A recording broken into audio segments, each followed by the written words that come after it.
Howdy!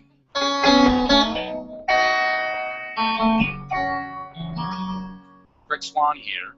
This is the Church of Splendor. I am your televangelist this morning. Every Sunday morning. Every weekend from now.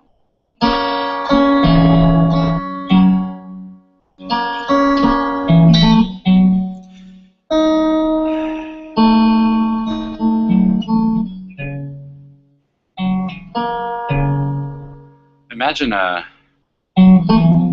used to call them soapbox speakers. There's no real name for this anymore. It doesn't really exist anymore. There used to be a type of street performance where orators, speakers, would stand on soapboxes in Union Square Park in Manhattan, for instance, other places, in Haymarket, in Boston Common. But these people would stand out in public and speak to the public, attempt to engage the public, and you see it sometimes still with evangelists, especially Christians, trying to evangelize Christianity face-to-face, one-on-one on the street, like a street performer, like a busker, except that these people tend to do a lot worse than buskers. But imagine that you're seeing this kind of a soapbox preacher out on the street somewhere, and you stop to listen to him, and despite yourself, you find yourself hanging in there and listening. You really want to dismiss this guy. You think he's more than likely nuts. If not, there's some other evil, awful motive that drives him, and you think you can't possibly be saying anything that would have any meaning or merit or moment in your life, and yet you hang out.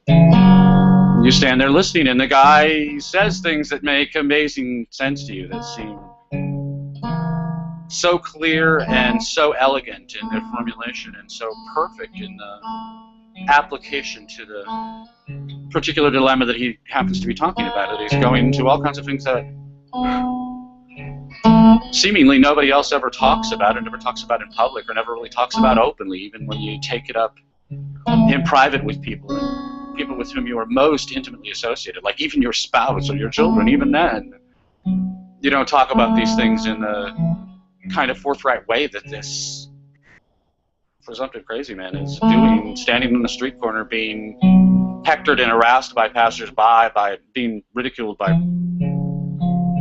people in his audience, but others standing there like you, taking it all in and wondering what to do about it. So what is this guy? Is he crazy?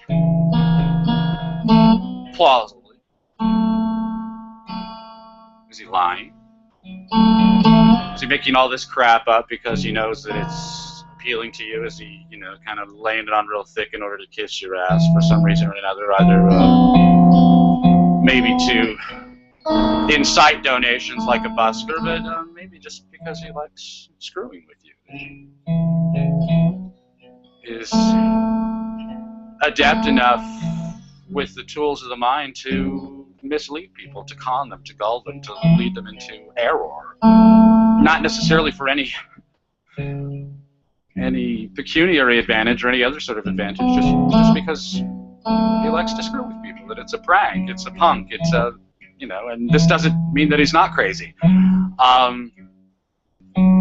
And then, of course, a third motivation might be simple greed, true pecuniary avarice, that in one way or another, he really is looking to con you, and looking to con you in a big, big way to get major ducats out of you. There are other possibilities. I could name objections all day long. There are all kinds of things that you could bring up to dispute or dismiss or claim to have refuted the things that this street corner preacher is saying, but they're all pretty much the same thing in the sense that they all deploy a lack of information, a stout information. You really don't know why this guy is doing what he's doing, and you really, without further investigation, without real serious thought, you really have no way of validating or invalidating what he's saying. But there is another possibility. Perhaps the last one you ever want to consider, certainly the last one you would want to consider in this circumstances where you're dealing with, some kind of scruffy street corner putative intellectual who may or may not have the real goods, but probably doesn't. Reasoning by proxy, it's perfectly safe to assume that he doesn't. What if he does?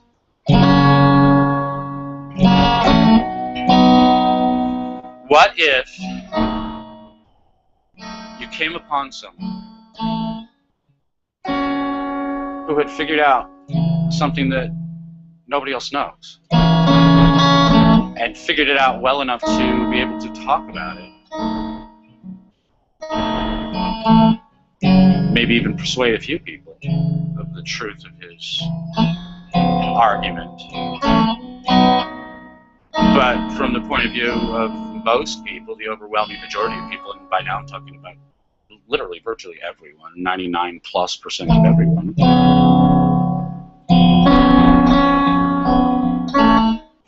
it doesn't parse.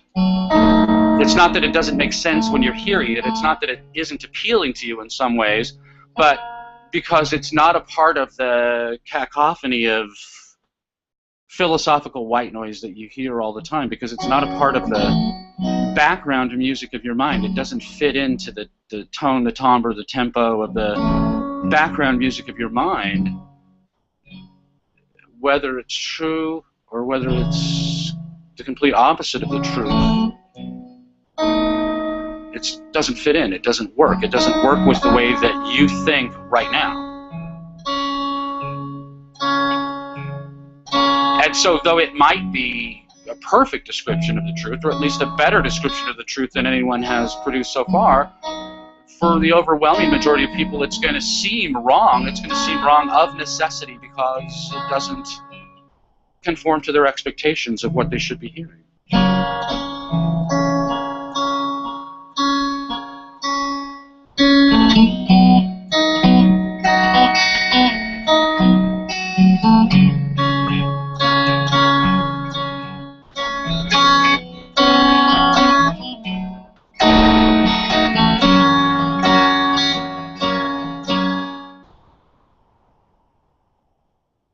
Welcome to my house.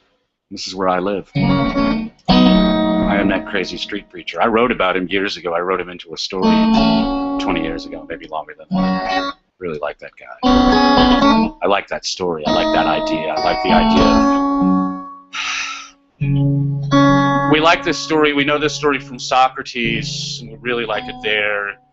The Nazarene retold this story in a very, very powerful way, and we've been telling it ever since. It is the essence of Western art. If you look at Western art as a type and look for the common characteristics, you'll find this story again and again. The Socrates story, the Nazarene story, the Audie Murphy story, the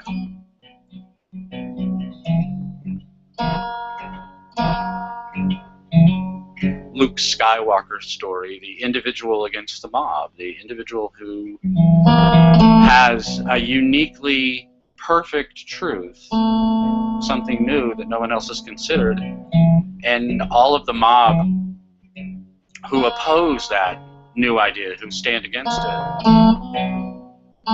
We love this story.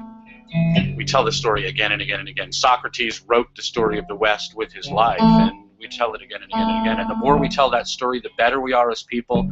And the less we tell that story, the more that we concentrate on other stories, the worse we become as people. If you want to talk about the amazing power of art, that one story is what makes us what we are. It is the story of the West. It is what makes the West different. Is Socrates saying, no, I will not renounce my truth. I would rather die.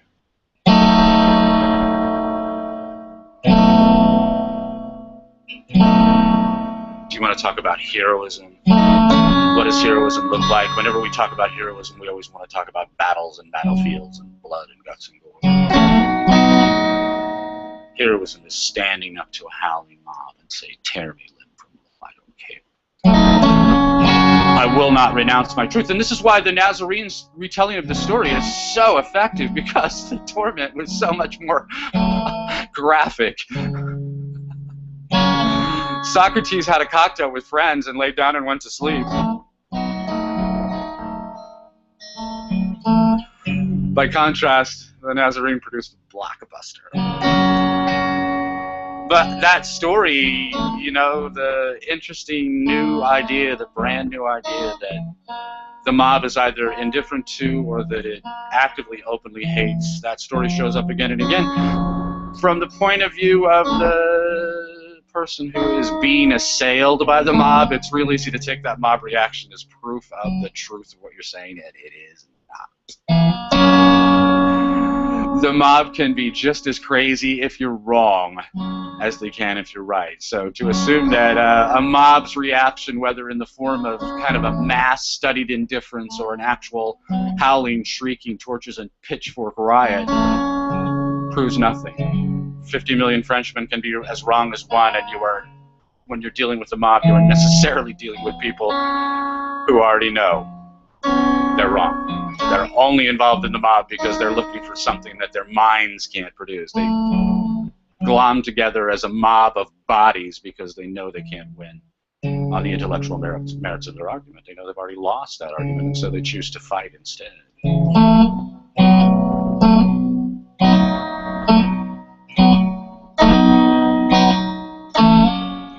But it certainly behooves you to ponder the question, what if I am right? I am making a radically different argument from any argument that's ever been made, including putative arguments of egoism.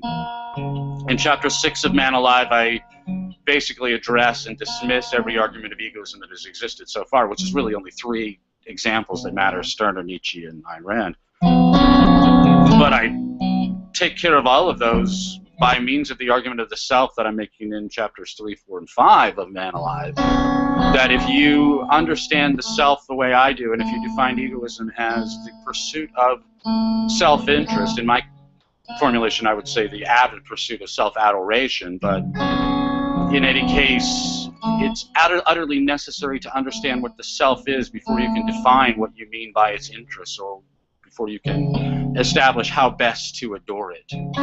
And every egoism before mind has completely misunderstood what the self is, and in consequence, ultimately intellectually useless, and they have proved to be very poor at persuading people. That Nietzsche probably has a bigger following than Ayn Rand, a bigger active following of philosophical Nietzscheans. Ayn Rand certainly has a bigger following, a bigger popular following, but the people who actually understand Ayn Rand's egoism are very few in number, and in my experience, largely very unhappy people. Emotionally repressed, virulently anti-intellectual in their intellectual protestations. They like to yell at people.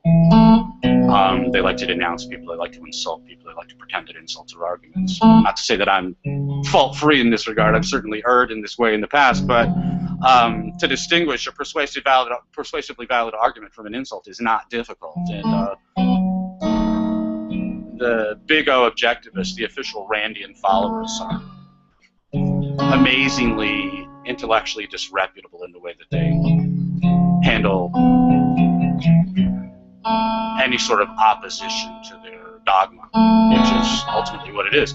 But a way of interpreting, socially interpreting, collectively interpreting the validity or invalidity of the arguments made in Man Alive and made separately in essays and videos that I've done since then is to look for rebuttals. I don't think that the presence or absence of rebuttals proves anything either. It's just it's just another form of mob reaction. It's just delayed and harder to read, harder to understand. But the fact of the matter is there haven't been any serious rebuttals of the argument in Man Alive. No comprehensive rebuttal, whatever, none.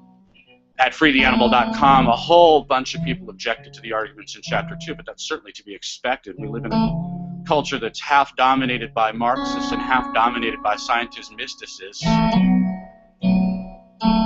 the third half dominated by theology. We live in a very anti-intellectual culture, a culture that poses as being intellectual by being very hyper-doctrinaire about the dogma, about the book, about the Holy Writ, whatever Holy Writ it is, but not intellectually curious in any way and not open to any sort of argument that disputes the holy dogma, whereas, of course, everything I do disputes all forms of holy dogma. I am at war with the church, the state, and the academy, and all of these institutions, I think, are intellectually undefended, not just indefensible. I do think they are indefensible, but I don't think the intellectual defenses made in their behalf are persuasive in any way at all. I think that they're all of them founded on sand, and they're all going to be easy to undermine. They're going to be easy to supplant in due course.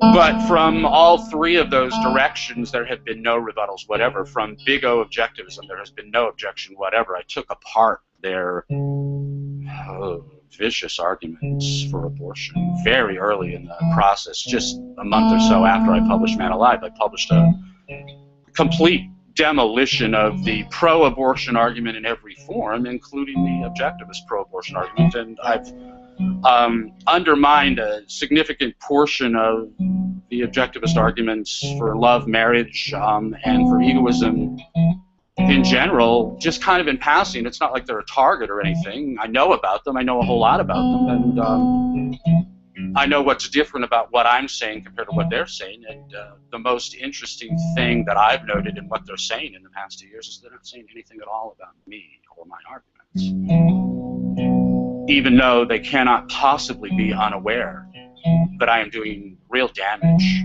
to the edifice, the structure, philosophical structure that Ayn Rand left behind, and that Leonard Peikoff has modified in various ways without openly disclosing that he is simultaneously changing an unchangeable doctrine and not telling the truth about having made changes in it. But Ayn Rand's egoism is defective. Ayn Rand is a philosophical giant, in my opinion. She brought tremendous gifts to the world and tremendous gifts to me, to my mind. But the egoism that Rand defended, especially later in her career, is significantly defective, and the defects show up in really interesting ways, most notably in the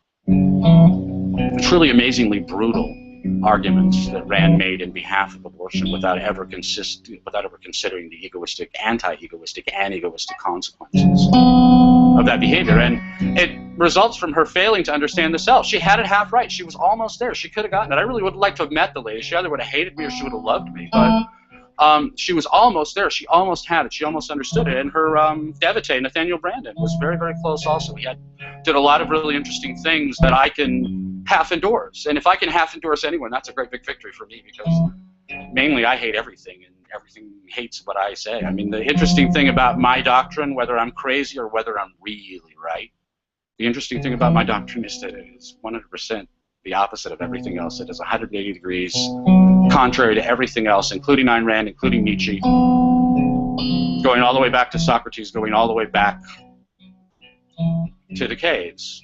There has been one argument about philosophy forever, and that argument is anegoistic in one way or another. It's superficially different in thousands of ways. There are all kinds of variations you can note, and get a PhD in each one, because it's utterly, vitally important to catalog every single last butterfly, because we cannot possibly understand butterflies by looking at 5 or 50 or 500. We have to look at 50 million.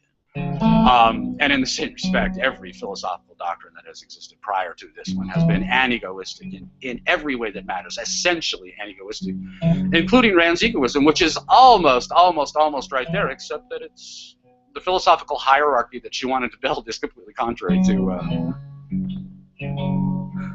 the actual practice of egoism in real life. You cannot simultaneously look outside your mind for guidance and look inside your mind for guidance. The only source of guidance for your life is inside your mind. And to argue to the contrary is an error, and those errors will have consequences, possibly ugly consequences. But I don't have a problem understanding. I mean, thousands of people have read Man Alive. Hundreds of people have seen my videos. Thousands have seen the videos that I've made for Anthony Johnson. It's not that there haven't been enough people to have read this book in order to have a reaction. My take is that there isn't any reaction. There isn't any rebuttal to Man Alive. That if you want to quibble about Chapter 2, go right ahead. The other quibbles that showed up referred to Chapter 11, specifically the idea that while human bodies can be coerced, can be forced, can be pushed around, locked up, tortured, killed, human behavior cannot be compelled. That purposive human behavior is only initiated by an act of will from within here, voluntarily initiated from within here. And if you choose not to initiate that voluntary action, no one can cause it. They can push it to the ground. They can stick out a foot and trip you as you walk along. They can put you in chains, lock you in a cage, beat you to a pulp, kill you. But they can't cause you to do so much as scratch your nose. And if you scratch your nose, or if you scratch out a row of dirt to plant cotton seeds or tobacco seeds in, if you scratch your way back and forth to an office job every day to watch 40–50% of your income be stolen for the benefit of other people, not for you, not for your spouse, not for your family, but for people you do not know. Money stolen from you before you even saw it. If you do these things, if you initiate these actions, you're a volunteer. So that was the other source of quibbling with chapter 11 of Man Alive. No one has ever yet quibbled with chapter 7, which is fun because chapter 7 establishes a brand new moral philosophy. It establishes egoism as far as I'm concerned. I invent egoism in chapter 7. I didn't know I was doing it at the time. I thought I had invented this a long, long time ago. And if you read my essays going back 35 years, you'll find me making forms of this argument. You'll find me making this argument better and better and better over the years. I've been working on this a long time, and it gets better. This is the nature of really applying yourself to something serious over a long span of time, is if you're really working at it, and if you really do have the aptitude for it, it's going to get better. And this argument has gotten better and better and better for my entire life. One of the real victories of my life is the quality of this argument, how much better it's gotten over time. But if someone is going to rebut this argument, they're really got a hard way to go, because you get to chapter 3 and chapter 4 and chapter 5. And I am showing you the world the way it really exists. And you, to dispute me, you have to dispute that. You have to dispute that the way that I say that human consciousness comes into existence is false. And it's not. You know it's true. When you read me going through it, you know it's true like nothing you ever read before. Chapter 7, in establishing this new moral philosophy, also hints at a game theory of morality. And I've hinted at it in other ways since then, especially in videos, especially in the video about ripping off the Band-Aid. If you search for that in my videos, you'll find it. But dealing with this game theory of morality, and I know a whole lot of math geeks, economics geeks, useless PhDs of all sorts, and it is utterly amazing to me that nobody has managed to mention or do anything with this game theory, because this is programmable. I mean, I have software engineering in my background. I know how to think in terms of programmable logic, and the logic that is described in chapter 7 of Man Alive is essentially programmable. You could really build a game theory around it, and I would caution anyone who suddenly decides to do this to beware of reasoning by proxy, because this is how economics, a lot of the social sciences, much of computer science, a whole lot of academia gets screwed up by conflating the proxy with the whole, or by supplanting the whole with the proxy, by ignoring everything but the proxy. This is what's wrong with the self-esteem movement, is that self-esteem is an effect, it's not a cause. Self-esteem or self-love or self-adoration or self-respect or anything that you want to call it happens in consequence of your actions. It is not the cause of your actions, and it cannot stand instead of good actions. You will not feel proud of yourself for having done well after having done badly, or after having done nothing. And this is the error of reasoning by proxy, and you really need to be very, very careful about this, because when you're building a game theory, necessarily you're reasoning by proxy. You're using tokens and markers and currencies and integers to represent reality. And every map is inherently deceptive in the sense that a map cannot be comprehensive. Only reality can be comprehensive. A map necessarily omits certain details and embellishes others.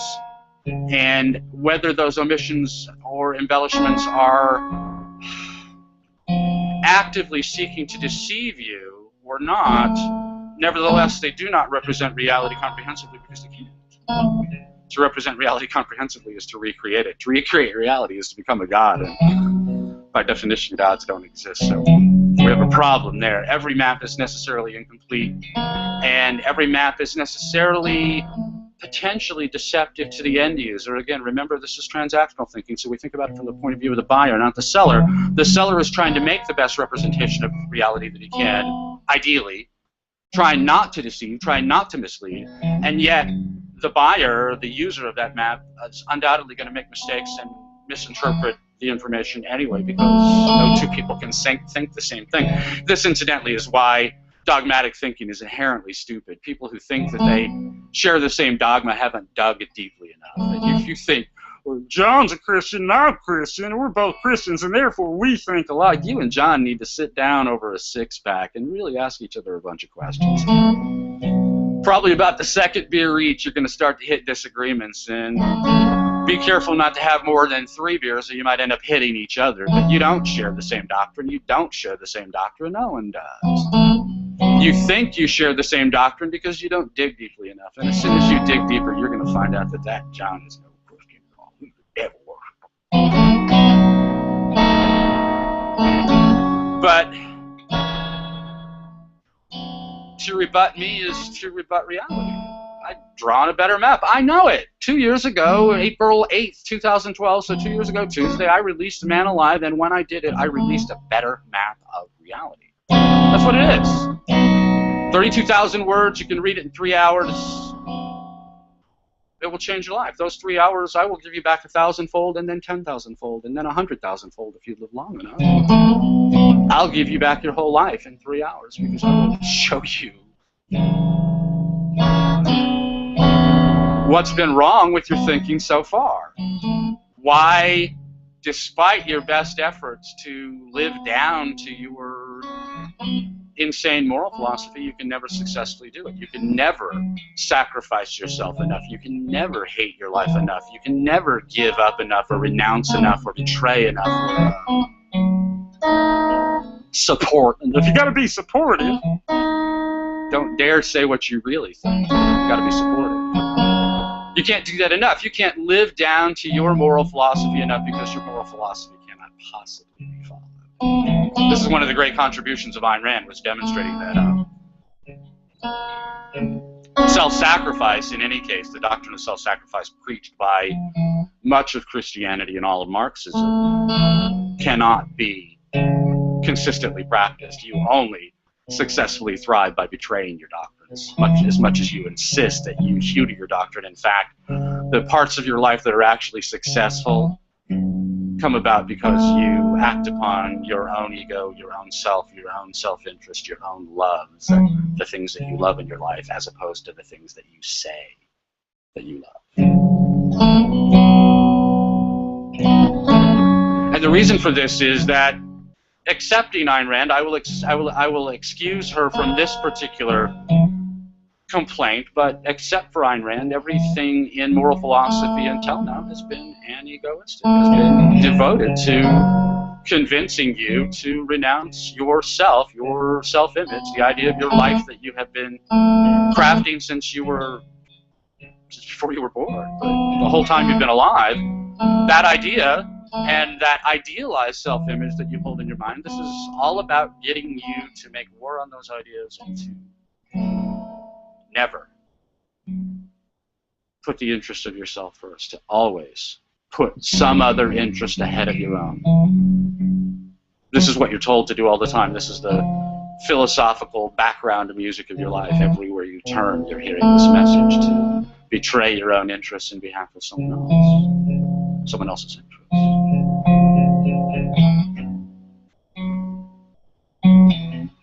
And this is what Man Alive exists to inform you about and to help you learn how to resist. You have to resist it yourself. I can't stop this process from happening, and I can't help you stand against it, except to point out that it's going on, how it's going on, the forms that it takes, and how you can resist it without feeling that you've lost more than you've gained.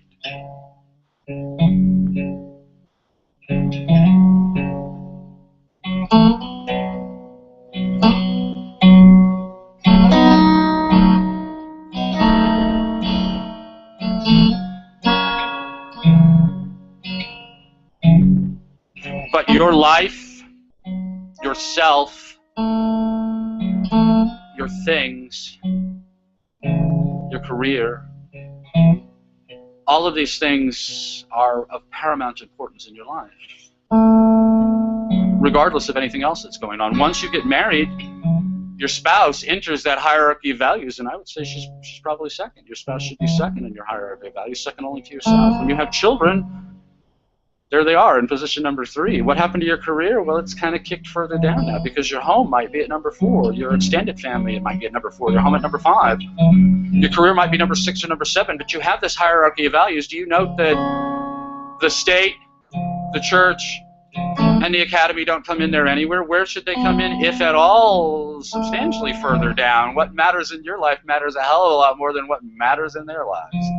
In their doctrine, in their institutions, in their interests. They will yell at you all day and all night to sacrifice your own interests for the sake of theirs, but this is an error on your part. Is a deliberate refusal to live your own life in the only way that it can be lived, to have the only life that you can have.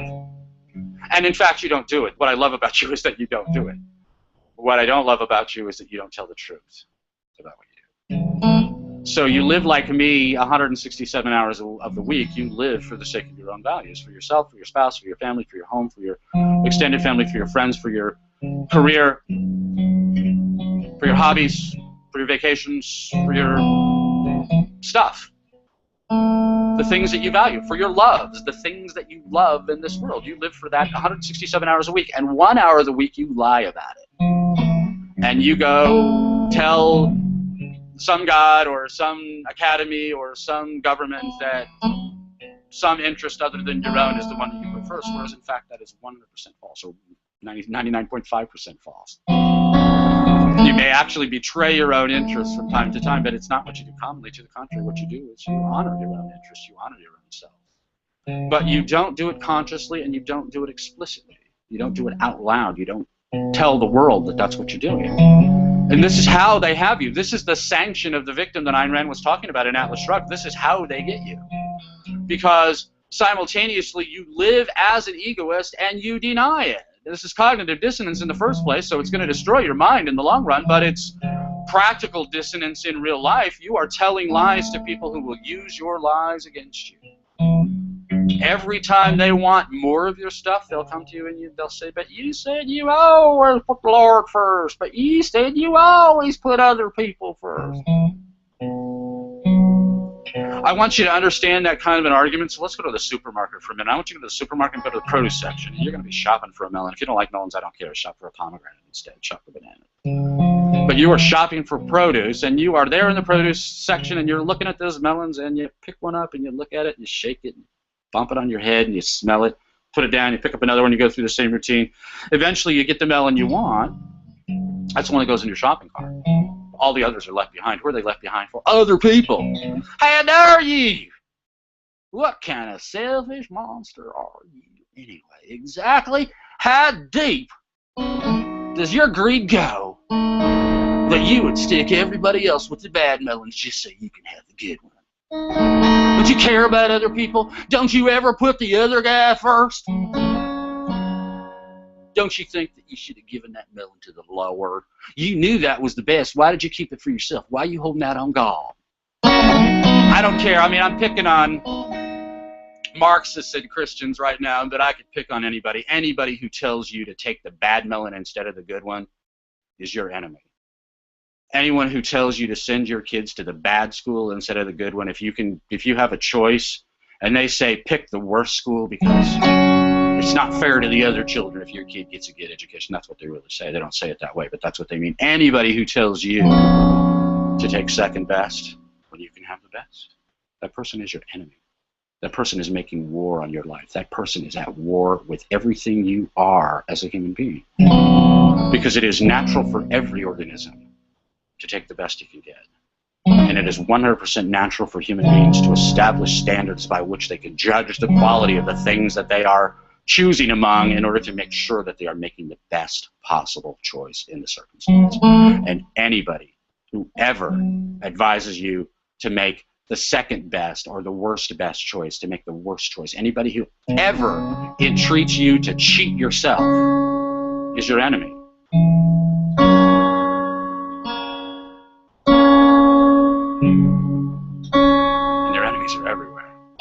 You are surrounded by them. Don't be paranoid. Because paranoia is imaginary pandemic persecution, whereas in fact what you're suffering is real, genuine, actual pandemic persecution. We live in a culture of mutual vampire society where everyone is latched onto his neighbor's neck and has his next neighbor latched onto his neck, and everybody's sucking everybody dry. I'm eating for free.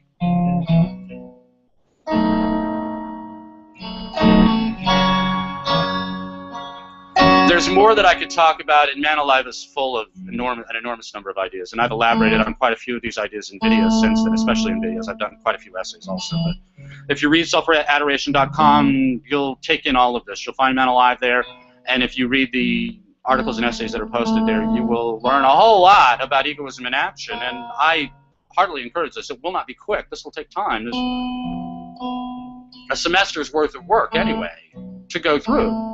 But at the end of that semester, you will have lived through a graduate degree in moral philosophy, a education in moral philosophy that no one else has, no one on earth has, because this is a brand new discipline. This is a brand new moral philosophy. 2 years old Tuesday. And I think it's sad that more people haven't adopted the moral philosophy in Man Alive, but these things take time. I'm looking to do in 2 or 5 years what typically takes 50 to 500 years. I don't know that I'll succeed, but I'm counting on you to make it happen. That's why I'm talking to you like this. That's why I talk to you like this all the time. Because I'm counting on you to make it happen.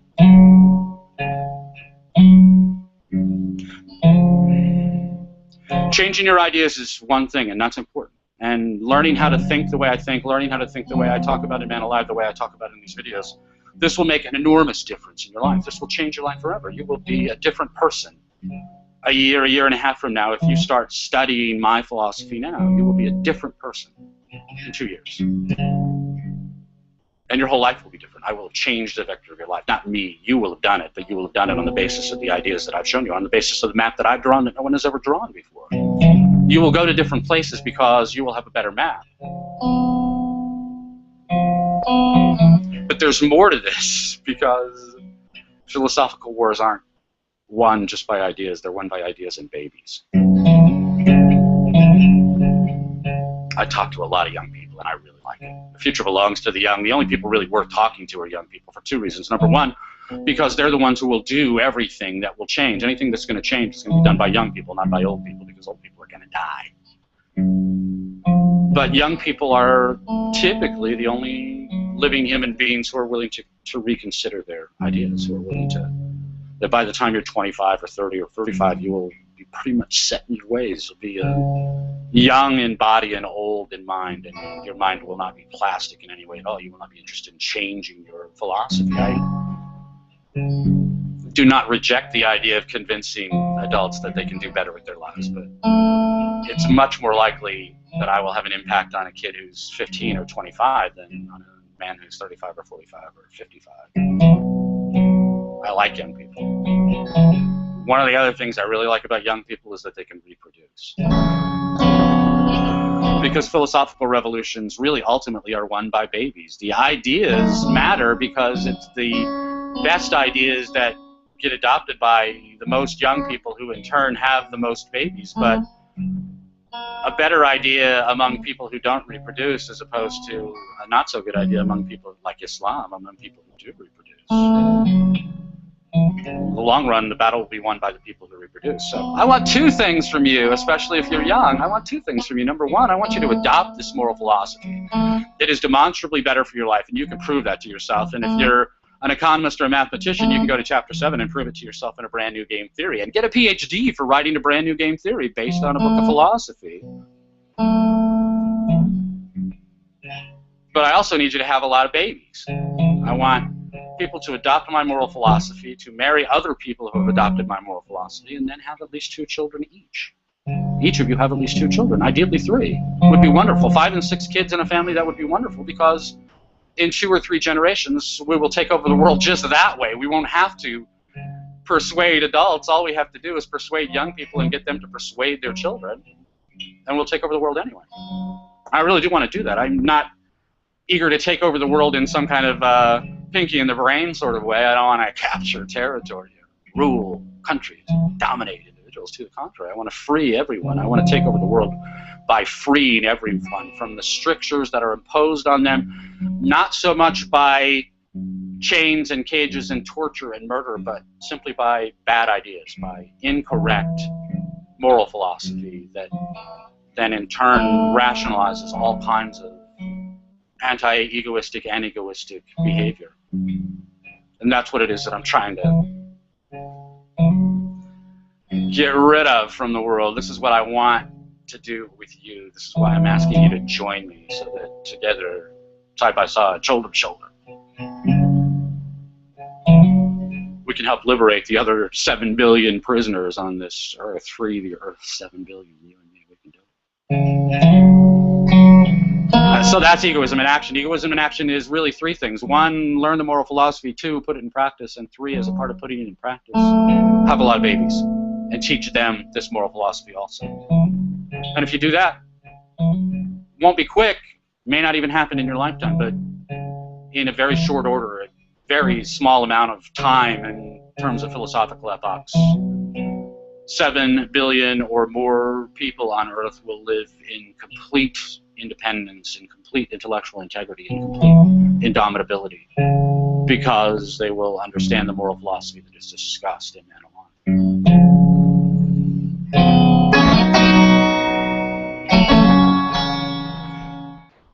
This is a church. How do churches get funded? By donations. I need your donation. I will do this indefinitely for as long as I can, but if I'm gonna propagate this set of ideas to 7 billion people, I need help. I need your help. I need help in the form of space, in the form of stuff, in the form of talent and effort and labor, and I need help in the form of finances. If you want to participate in this process, take yourself to selfadoration.com, look for a link called I Don't Go to Your Church. Give money, give labor, give time, give stuff, give space.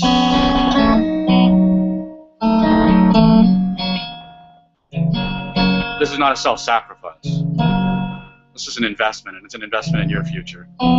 You'll be a better person in consequence, and so the investment will pay off right away, but you'll be working to make the world a better place for yourself, for your children, for your spouse, for everyone. So get on it. Do that today. Do it right now.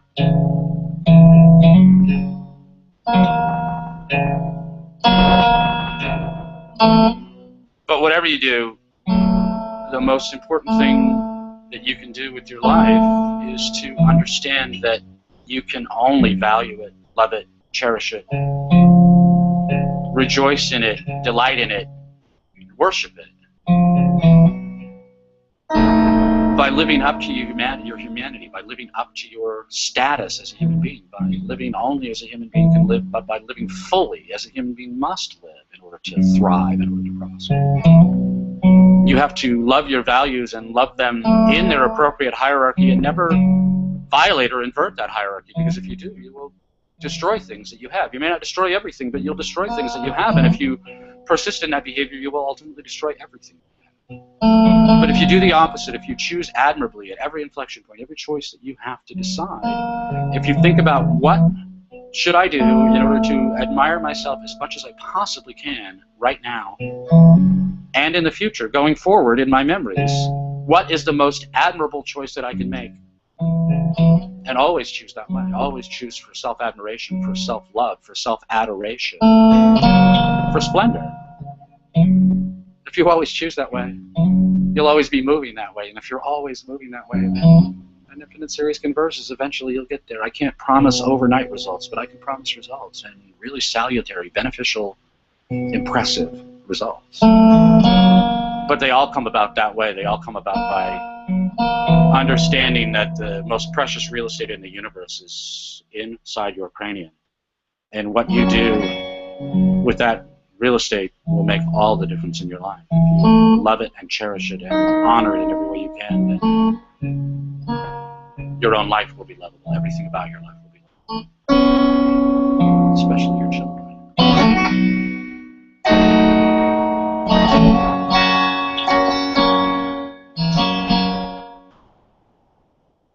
so grateful to you for letting me talk to you this way. I've been hammering at this stuff for 2 years. I've really been hammering at it for 35 years, but I'll be hammering at it for the rest of my life. And if I'm not crazy, then I'm right. And if I'm right, get busy, because time's a wasted. Your life is finite. You will die someday. You could be two years further along than you are right now. In other words, your life will be different from two years from now. But had you started 2 years ago, your life would already be there. You'd already be there. You've already missed one lap around the track. Don't miss another. This is real. This works. Get on it. Get busy. And everything will change. You'll learn how to smile like this, I promise. Bless you. Thank you so much. Have a great Sunday. I'll see you next week.